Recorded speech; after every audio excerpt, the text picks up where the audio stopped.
The season of heartbreak continues for the Gamecocks as they lost at home by a score of 23-22 to the Citadel Bulldogs. This is, of course, a major upset, seeing an FCS team knock off an FBS team on their home field. The Citadel Bulldogs do not have the same amount of talent as the South Carolina Gamecocks on either side of the ball, but they came out today, outfought, outplayed, and outcoached the Gamecocks, and were able to come away with a victory. Defensively, I just wasn't impressed by the game plan that the Gamecocks came out with. They couldn't stop Tyler Renew, who came down from his fullback position in that flex bone. He rushed for 174 yards and 2 touchdowns on the game.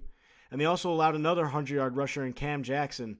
Really, it all started up front with the defensive line not being able to hold those gaps.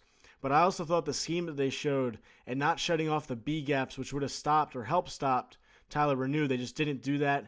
And then the linebackers and safeties just weren't quick enough in their run support. And it showed as the Citadel ran all over South Carolina and pulled off the upset. And then it continued with South Carolina's offense struggling all throughout the game. I wasn't impressed, again, with the game plan for the Gamecocks. Yes, Farrell Cooper had 191 receiving yards. And yes, Jarrell Adams did have over 100 yards, which is what you want from your big players on the perimeter. But they didn't get Brandon Wilds enough touches. 16 just isn't enough for him, especially in a game where you want to manage the clock, control the tempo, and use a key player who can control, pound out the run game. And I just didn't see that from the Gamecocks. To choose to throw with Perry Orth over 40 times, that's just not a winning formula, especially against a scrappy team like the Citadel, who runs such a tricky offense and controls the clock for most of the game.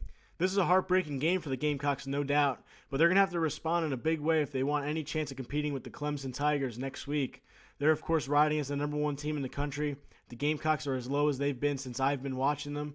It'll be interesting to see how they respond. That'll be up to Coach Elliott and the other coaches to keep them motivated, but also the players. They have to show some heart out there on the field. If they come out in any way like they did against Citadel, they'll get blown out by the Tigers next week.